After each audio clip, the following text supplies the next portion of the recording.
pride comes before the fall is a saying that has proved itself true so many times. And the automotive company with possibly the most pride, and by far and away the biggest ego, is Ferrari. Which is why they have such a temper.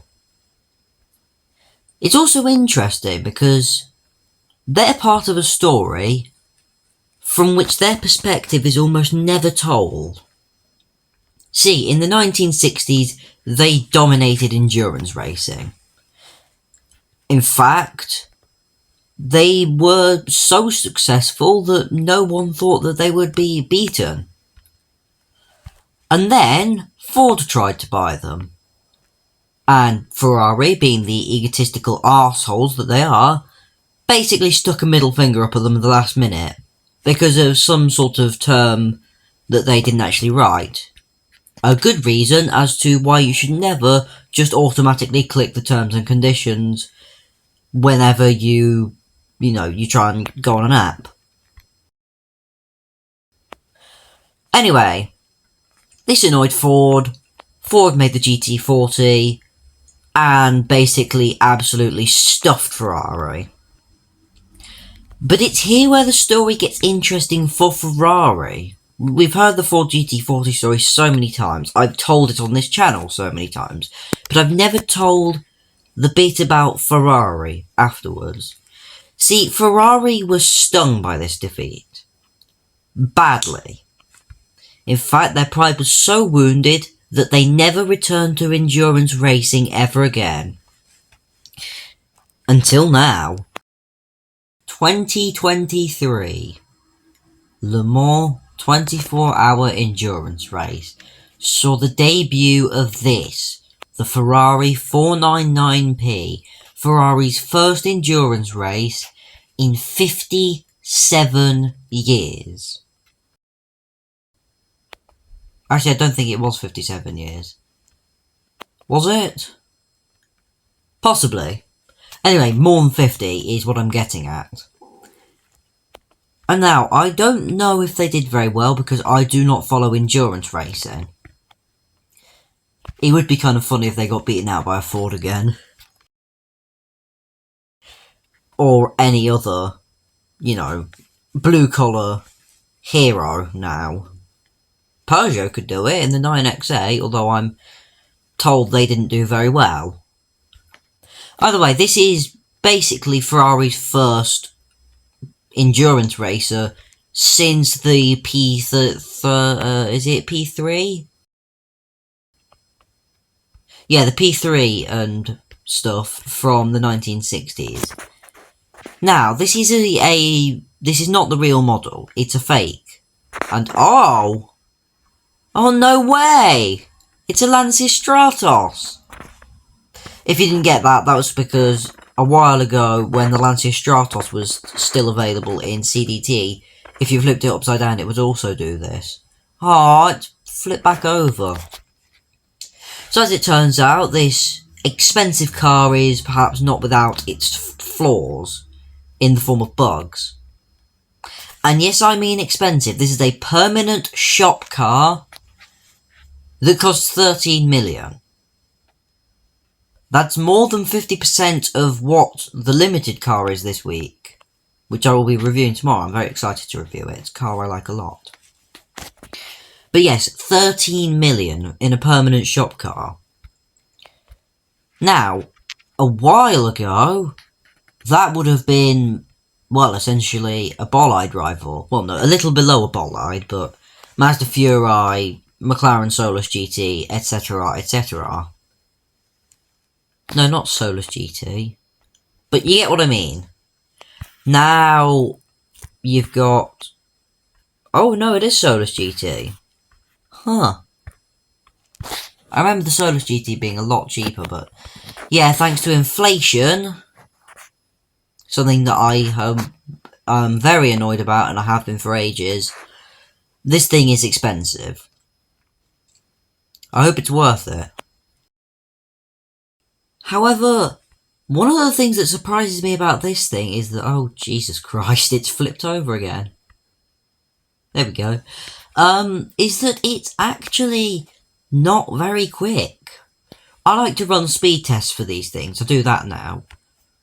Against all kinds of shop cars around its price, both above and below the price. And out of the maybe 6 or 7 shop cars around its price, I discovered it was second slowest out of all of them. The only car that it really beat was the Rimac Nevera. Other than that, it got outstripped by a Bugatti Mistral, just quicker than a Lamborghini Essenza, which is a car I reviewed last week. But yeah, it was really, really slow. Oh, and by the way, that Essenza that's about 33% cheaper than this thing. But let me tell you, 33% of 13 million, that's a lot. 4.3 million less. And it was a little bit quicker. Either way, I'm not very happy with this thing, because it was expensive. And what I've done is basically lost a load of money on it performance-wise. And in the corners, traditionally a strong point of your average Ferrari, it's even more disappointing. I find the chassis to be very notchy. Well, not the chassis, the suspension. The chassis to be stiff. Like too stiff, race car stiff. And yes, don't give me bullshit that it's a race car. If I buy a car in dealership Tycoon, I want it to not just be useful for the circuit race. Which is annoying. And also, it is understeery as anything. Seriously. Oh, there you see. What's that all about? Honestly, this thing is a death trap. And I do not use that term lightly.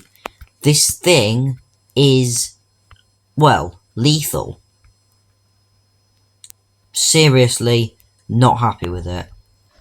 Hopefully, that stupidly rock hard suspension and chassis that's about as flexible as a Trump supporter will come to some good use on this circuit. Unfortunately, it is quite three-dimensional and mountain roady and twisty, so probably not. Anyway, something interesting happened, because now I'm testing these cars in groups, so they have some rivals to go against. I discovered that I praised the Bugatti Divo a lot last week. And yeah, it deserves it. It is very quick. But it's also very heavy and understeery, so we found that out of the big group that we tested, it performed the worst of them all. And what's even more interesting is, this one has come pretty much in the middle. Very interesting. Oh no, not in the middle. Third of an amount, so I don't know. Maybe it's not so bad.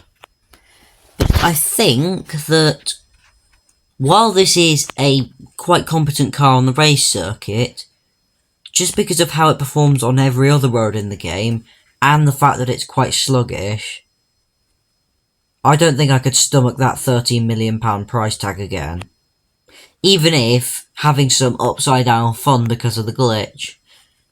Okay, that's quite cool, but, you know, because it's dumb fun, it also means that it's not actually a very good car, it's just got one glitch that you can do. So what car should you choose? Well, personally, I would recommend that you save, I think about 4 million. And buy this, the wonderful Apollo Evo. If you'll excuse the sort of eye cancer inducing wrap, yeah, it is genuinely a really good car. It performed best in the speed test and best in the circuit race, while also coming in at 4 million less than the ridiculous 499p. So, on that bombshell, I will see you tomorrow with an even more expensive Bugatti. Hopefully this one won't understeer like the Evo does.